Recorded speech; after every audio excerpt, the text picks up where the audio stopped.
All right, welcome to Talk Tickers. Today, we're going to tear into GoPro's latest earnings call, and wow, is it a story. You've got some really disappointing numbers, a huge pivot to what's next, and a market that, well, let's just say it's not impressed. Let's break it all down. So let's just dive right into the market's verdict, shall we? A 10% drop the very next day. I mean, that's not just a dip, that's a clear vote of no confidence. So you have to ask, what exactly drove that reaction? Well, to figure that out, we've got to look at the numbers. So, Section 1, the results.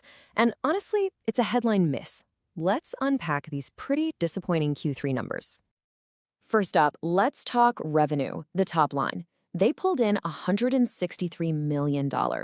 Now, you've got to remember, Wall Street was expecting something more like $207 million. We're not talking about a small miss here. That is a massive gap that just screams red flag to any investor. And you know, if you thought the revenue was bad, the earnings per share miss was, well, it was even wider. They posted a loss of 9 cents per share. The street was only expecting a 3-cent loss. That's 3 times worse. It just goes to show you how much pressure they're under when it comes to actual profitability. And look, it's not just about missing one quarter's numbers. It's the trend that's really got people worried. Just look at this chart. Year over year, revenue absolutely collapsed by a staggering 37%. A drop that steep, there's no way investors are going to just shrug that off. And this next part is a real problem. You see, their high-margin subscription business, that was supposed to be the crown jewel, a key part of their whole growth story. But even that's showing cracks. We're seeing both subscriber counts and the revenue from those subs shrinking year over year. That's a really tough look. Okay, so when you're facing numbers like that, what do you do on an earnings call? You pivot hard. Let's talk about management's pitch, because they were really selling a future of growth and diversification. And this quote from the CEO, Nick Woodman, really captures the whole thing. He says their innovation machine is accelerating to grow their TAM. Now, TAM, if you're not familiar, is total addressable market. It's just a fancy way of saying they're trying to sell to a whole lot more people than just their core action camera crowd. So how are they going to do that? Well, they're not just talking, they're backing it up with 3 brand new products that are, well, they're not what you typically expect from GoPro. We're talking a true 8K 360 camera, a super compact lifestyle camera, and even an AI-powered gimbal. The idea here is to break out of that action sports box and reach totally new customers.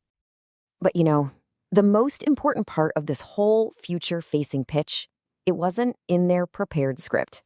Nope, the real bombshell, the big reveal, came during the Q&A with analysts.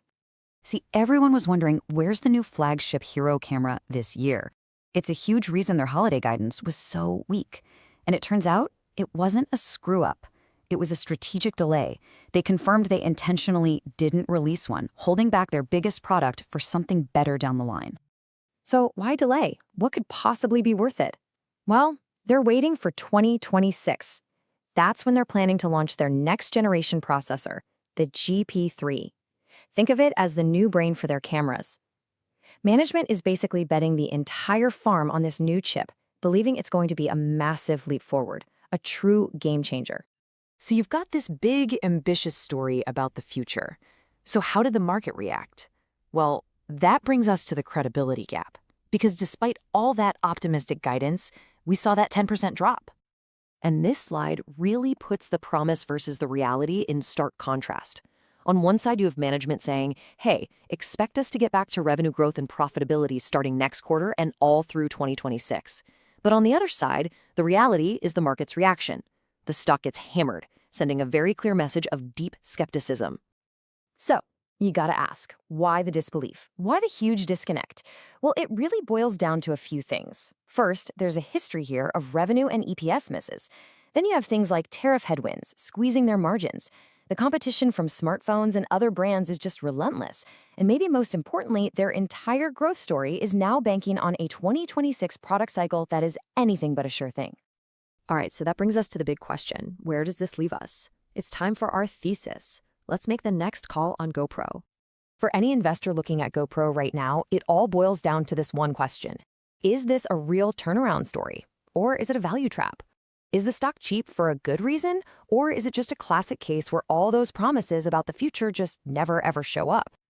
I mean, you can really see both sides of the argument here. On the one hand, the bull case is pretty compelling. You got these new products aimed at a bigger market, their channel inventory is way healthier, and they've been really disciplined on spending. And of course, the giant potential catalyst is that GP3 processor in 2026. But the bear case is just as strong. It's grounded in a history of missing their numbers, that shrinking subscriber base, margin headwinds, and just the massive risk that this whole 2026 roadmap doesn't pan out. So when we weigh all of that, the bull case versus the bear case, we're landing on a rating of market perform. And the rationale here is pretty straightforward. This is the definition of a show me story. Yeah, the operational improvements they've made are great. They're definitely a positive. But the entire growth story, the whole reason to get excited, it's all tied to this 2026 pivot that is not even close to being de-risked yet. We need to actually see it before we can believe it. Okay, so if you're thinking about a potential trade idea here, one way to play this could be to try and sidestep all the near-term risk and uncertainty. How? Well, you could position for that potential GP3 catalyst way out in the future. For example, looking at long-dated call options, say for January 2027. This strategy would let you capture the potential upside if that 2026 product cycle is a home run, all while clearly defining and limiting your risk. You're basically buying time for the story to play out. And of course, a reminder, this is not financial advice.